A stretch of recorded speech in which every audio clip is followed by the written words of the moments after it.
Warning, this content is for entertainment and educational purposes only.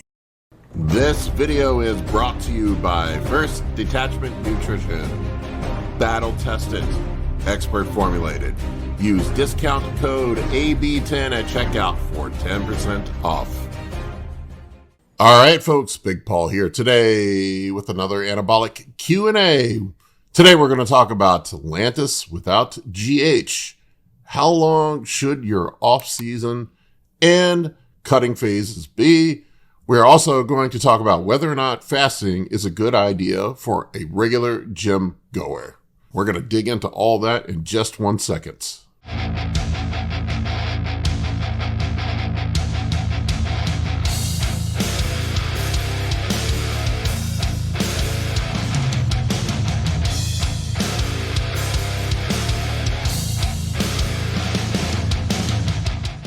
All right, so first question here is from Reese Miller 99. Reese asks, thoughts on using Lantus without HGH?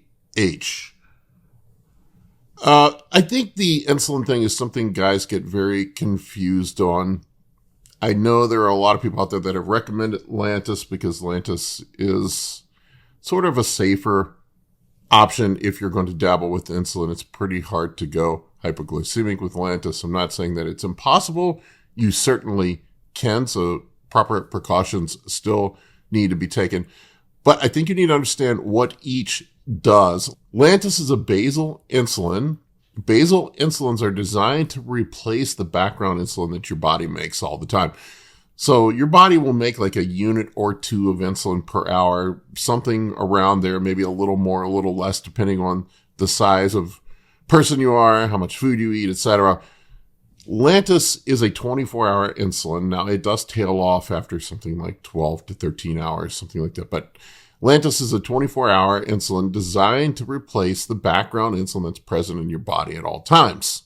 You're not going to get much of a performance-enhancing effect from it like you would a rapid-acting insulin, which is designed to be used to deal with large boluses of carbohydrates at mealtime. So Lantus, pulling this back and looking at it, how diabetics use insulin. Diabetics would use a basal insulin to keep their fasted glucose levels in check and to replace that background insulin that's present at all times.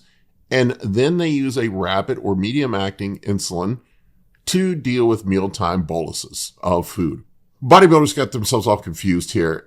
There was an argument that Lantus would be something decent to take a little bit of pressure off your pancreas and have a prophylactic effect if you're pounding a ton of carbs. With GH tends to make insulin resistance rise, so your body will start making more insulin to keep up with that insulin resistance, and you get in the spiral where you can end up with pancreatic burnout because of overproduction of insulin and eating a ton of carbs. Now, there are things that we can do to sort of manipulate that and make it unnecessary to use Lantus. Carb cycling is an example of that. What I do in my carb cycling diets is I will run high, medium, and low days, and then I just run insulin, usually a rapid-acting insulin, at meals 1, 3, and 5 on my high days. Carefully measure things. I'm not encouraging you to take insulin.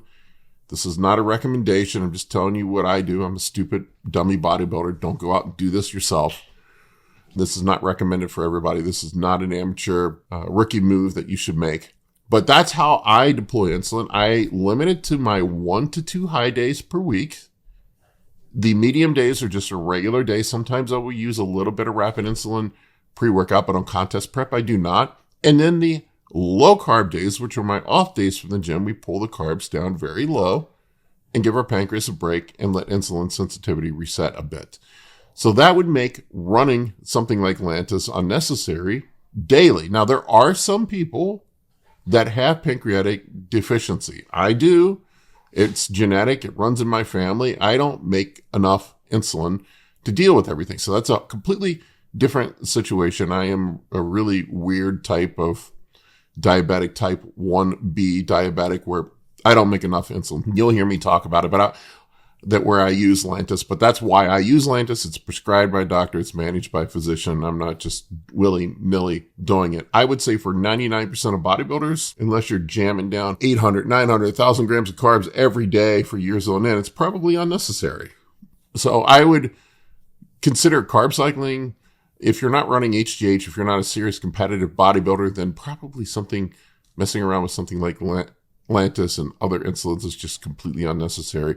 This is more of an advanced bodybuilder's technique that for most gym goers, 99% of gym goers, it's not going to be of much benefit or help.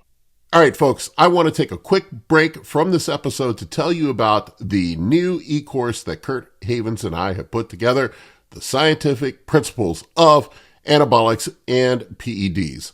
This is the most comprehensive PED e-course ever put together with over 80 modules, including intros to PEDs, major steroid profiles, competitor off-season cycles, non-competitor cycles, contest prep cycles, HGH fundamentals, insulin fundamentals, side effect management, safer use concepts, fat loss agents, estrogen management, and advanced PED and hypertrophy science. It is the best course out there of its kind. Go check it out. Link is in the video description below. If I do a 24-week bulk/mass phase, how long should I do a cut phase for? Well, this just depends. I like to alternate back and forth between the two. I usually do one good size push per year, and then I'll do one hard cut per year to get myself lean, to reset insulin sensitivity, get my body composition in a good spot, help with gastric emptying, and get myself set up for a rebound to go do another off-season push. Now, what you'll find out when you push an off-season for a certain amount of time, the wheels just start to fall off after a while. Your body fat starts to go up, body composition declines, response to the gear declines, everything just sort of falls apart. Things just don't work anymore. You start getting achy, creaky. It's just not productive anymore. I find that phase can last somewhere around 16 to 20 weeks. I have extended an off season a little bit longer than that before. I think 24 weeks is probably a bit long for most people unless you have stayed lean. If you get to the point where you can't see your abs anymore, you've gotten too fat. If you get to the point where you just can't complete your meals and you're not gaining any weight, you're probably blown out where you just can't handle anymore. If you're not progressing on the weights, it's time to pull back and take a break. So usually what I'll do is pull back for like 6 to 8 weeks, just maintain, run a cruise, let my body clear out a little bit, let my body reset, and then I go into a cutting phase. Now with the cutting phase, usually 16 weeks is the most that I see as productive when you do a cutting phase, unless you're seriously fat. 20 weeks being the outside. Most people can't sustain a cut for much longer than that. After a while, what happens is your metabolism just starts fighting back against you. You get diet fatigue. Your gym performance sucks. You just feel like crap. So I found that 16 weeks is about the maximum that most people can handle a cut before you need to take a break. Now, if you've gotten so fat that 16 weeks isn't enough time to get you lean, you're going to have to break it up into multiple phases. So usually what I'll do is do a 16-week cut and then a 4 to 6 week diet break and then back into a cut again. Usually what you can expect as far as fat loss, somewhere between 1 to 2 pounds a week is a reasonable fat loss on a fat loss phase. Much more than that, it's going to be hard to do. I mean, you could do the math on it. A 2 pound per week fat loss is going to be a 1,000 calorie per day deficit. That is quite a bit. And then depending on what size you are, like a small woman probably can't sustain a 1,000 calorie a day net energy balance deficit. That would be a ton of cardio, hardly any food. A big dude might be able to do that. Some people can do more. Initially, when you start a diet, you're going to have a big drop in weight, but that's just water weight pulling off. Once you get set into the diet, that's going to level out and you're going to have somewhere between 1 to 2 pounds per week. I've also found that when you get more than 2 pounds a week, you tend to just start losing muscle tissue. So that's a realistic expectation. I would say on a 16-week cut, realistically, 1 pound to 1.5 pounds per week on average. So you're looking at somewhere between 15 to 25 pounds of body fat that you can drop during a phase. That's why it's important not to let yourself get too fat in that off-season mass phase, because the fatter you get, the longer you're going to have to push to get the fat off, and the higher you are going to be at risk of losing muscle tissue. Casey Parker asks, how beneficial do you think metformin can be to someone trying to get huge? Would it be used as a stepping stone before insulin or alongside it? So here's the thing with metformin. I have sort of leaned away from metformin and used berberine as my first line of defense. We just talked about in the previous section about mass phase, how long you can push a mass phase.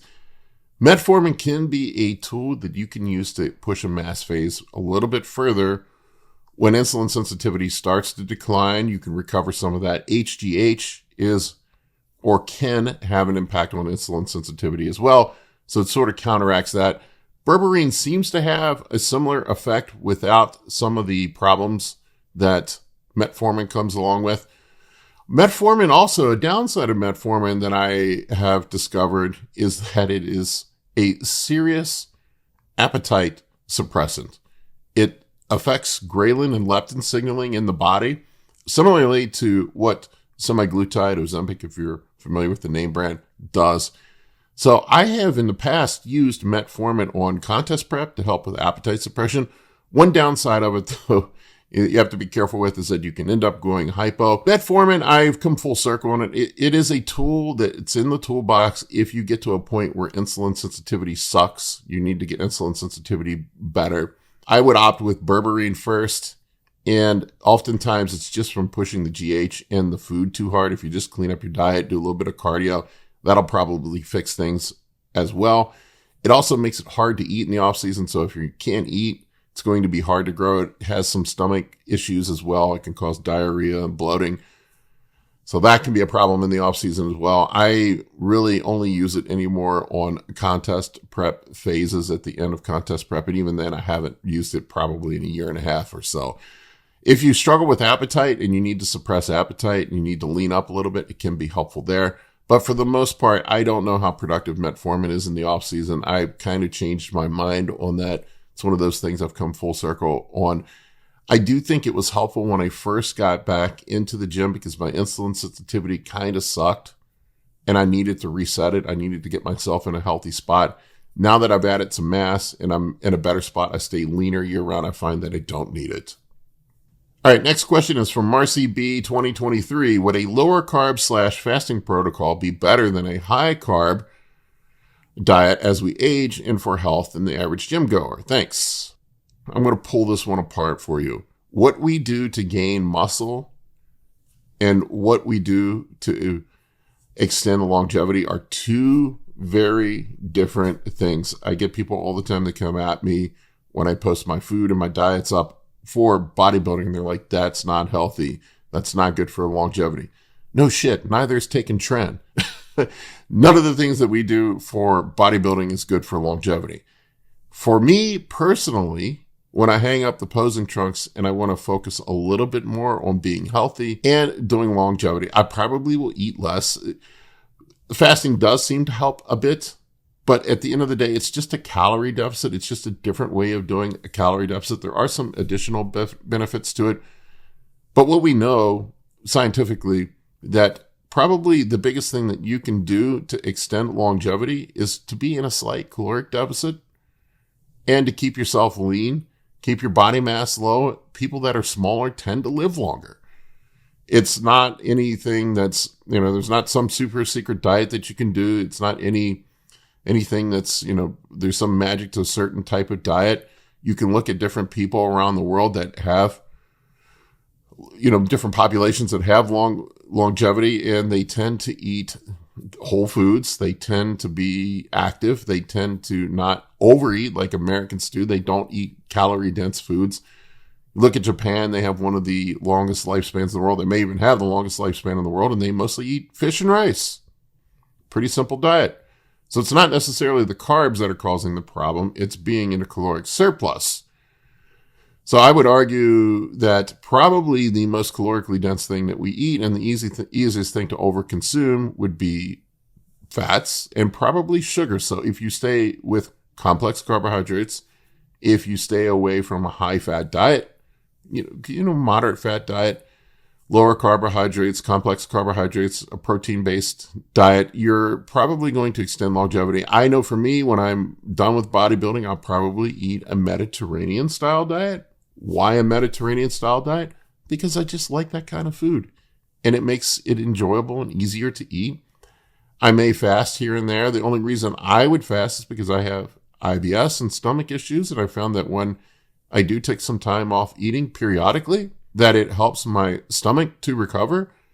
It keeps my digestion healthy. It gives my stomach a break. When I'm pushing food all the time like I am for bodybuilding, it can really stress my stomach out and cause digestion issues sometimes. So I would purely do it for that reason. But at the end of the day, it's just eating healthy, clean, whole foods, whatever foods that you like. If you prefer to do a carnivore diet, if you prefer to do a keto diet, Mediterranean diet, whatever the case would be, stay away from processed foods, eat whole foods, stay in a slight calorie deficit, keep your body mass index low. And that's probably where you're going to feel the best and have the best chance of being disease-free and living a long time. All right, next one is Jose Ba Iparra, 15. I think I'm probably slaughtering this name. I've run 2 cycles. Cycle 1 was 300 milligrams as test only. Second cycle was 200 milligrams of test, 25 milligrams of Anavar daily. I gained 30 pounds in 8 months on those cycles. What would you recommend as a sensible third cycle for total milligram anabolic usage? Thinking about taking Anavar and adding Primo Mast into this. I would be surprised if you gained 30 pounds of lean tissue, maybe as a newbie, but that's probably would be pretty unlikely. Most people in a first year, real lean tissue, not fat, not bloat, probably are going to gain something like 10 to 15 pounds. I mean, think about how much a pound of steak is, and imagine adding 30 of those to your body. You would instantly transform from looking like a regular dude to being a national level competitor, borderline pro bodybuilder. So I don't think people actually gain as much as they think. If you cut down, it probably is more like 5-10 pounds of muscle. But people underestimate how much 5 to 10 pounds of muscle really is. 5 to 10 pounds of muscle is a lot of lean tissue, and you will look completely different. Now, I'm not trying to poop on your gains there. I'm just saying that's probably not what you gained. I will tell you that I prefer to stay away from orals, although Anavar is the mildest of the orals. I know young guys, beginners, tend to have a fascination with taking orals for some reason, I guess because they're easy. Even Anavar comes with downsides, such as skewed lipids, stomach issues, and it is going to cause some liver and kidney stress. My take on orals is they have all the negative side effects and not a lot of extra benefit over reasonable injectables, maybe outside of peaking for a powerlifting competition or maybe outside of coming in at the end of a bodybuilding show. I think if you want to sustain and do this for a long time, you really need to steer away from orals for the most part, except in those rare situations. Maybe at the end of a blast to get a little extra bump. But I think most veteran bodybuilders you will talk to that have been doing this for a long time eventually come to the same conclusion that they can't sustain taking orals all the time, and they steer away from them except outside of peaking for an event. Second, compounds, I run very basic cycles. I run test in Primobolan, test in Masteron. Find whatever anabolic works for you and has a high safety profile. Stick with those. For me, it's 3 things primarily that I run: test, Primobolan, GH. That's it. And then your doses just progress up as you get bigger. With the doses, I can't say for sure, man. I don't feel comfortable making a recommendation on a dose, but just if you're gaining and you're making gains, there's no reason to go up. Use the least effective dose and then go up as you need it. Try getting your diet dialed in. I think most people don't have their diet 100% dialed in first. Make sure your diet is 100% dialed in first. Make sure your training is 100% dialed in first. And then use the PEDs as a tool to advance. And when you hit a sticking point and diet and training adjustments aren't working anymore, then you add a little more. It's that simple. Next question is from Meathead Actual. Is there any data suggesting that injectable SARMs are better than oral SARMs? Well, my data says that SARMs suck, period. don't waste your time or money on SARMs. SARMs, once again, I go back to what I said about oral anabolics in the last question. SARMs basically have all the negative effects without any real benefit. They don't do a whole lot from what I've seen. They aren't as effective as real anabolics. You're just wasting your time, putting your health at risk, probably for nothing.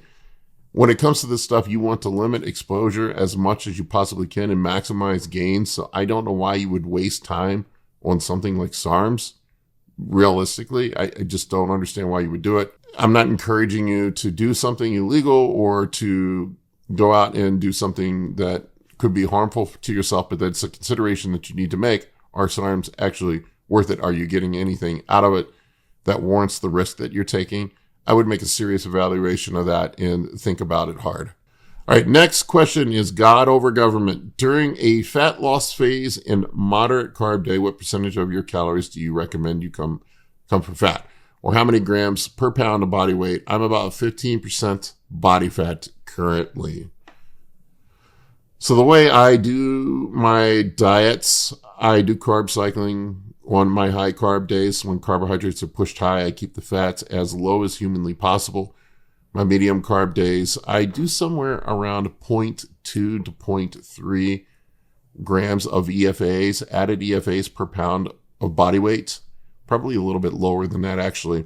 You don't need a ton of fat. It really is a sliding scale. So if your carbohydrates are lower, or if you're doing a zero carbohydrate diet, you are going to need some additional fats for fuel. If your carbohydrates are higher, then you're going to have to keep the fats low, but you do need a certain amount of EFAs in your diet for cellular repair, vitamin transport, other health benefits that you reap from essential fatty acids. I would say I do somewhere between 30 to 40 grams per day of essential fatty acids added to my diet. I keep my meat sources as lean as humanly possible, protein sources, because most of the time the fat that are in those sources are just saturated fat, which you don't need. Especially if you're a PED user, you have to be very, very careful with eating too much saturated fat. You're already going to have some lipid skewing as a PED user. So it would be beneficial, in my opinion, to keep saturated fats as low as possible if you are a PED user. And at the end of the day, saturated fats are just energy. Carbohydrates are just energy. Those are the knobs that you turn as you want to lose body fat.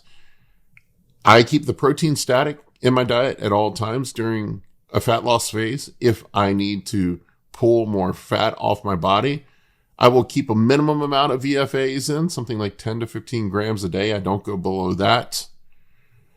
I will take the saturated fat down as close to zero as I possibly can. And if I'm not losing weight, then I'll actually lower carbohydrates down a bit. Carbohydrates, there are no essential carbohydrates. Carbohydrates are just energy at the end of the day. But you do need a certain amount of carbohydrates if your brain's going to function well and if you want to have good workouts. Now, that's not to say you have to have them. You can get yourself in ketosis, keep the fats a little bit higher to sustain that, and go zero carb. That is a possibility as well. But think about carbohydrates and most fats except for EFAs as a tool that you manipulate for bringing net energy balance down so you can lose fat. They're just a knob on the amplifier that you're turning up and down as you need to make adjustments to your diet. I prefer carbohydrates as a fuel source because they tend to work better for bodybuilders. You also have the ability to store carbohydrates as glycogen, whereas there's only one way you store excess fat, and that is as body fat. That's it. The carbohydrates can actually be stored as glycogen, so you can have a bit of a surplus of carbohydrates and not store body fat. But at the end of the day, to lose fat, it is net energy balance. So it's just playing around with those and finding which sort of diet works best for you. All right, folks, that's all I've got on this one. Hopefully you enjoyed it. Thank you for watching, and I appreciate each and every one of your support. For coaching or consultations, head over to www.anabolicbodybuilding.com to book your spot today. I can help you with optimizing hormones, fat loss, muscle gain, physique, athletic performance, nutrition, and health. For more information, shoot me an email at bigp3rd@gmail.com.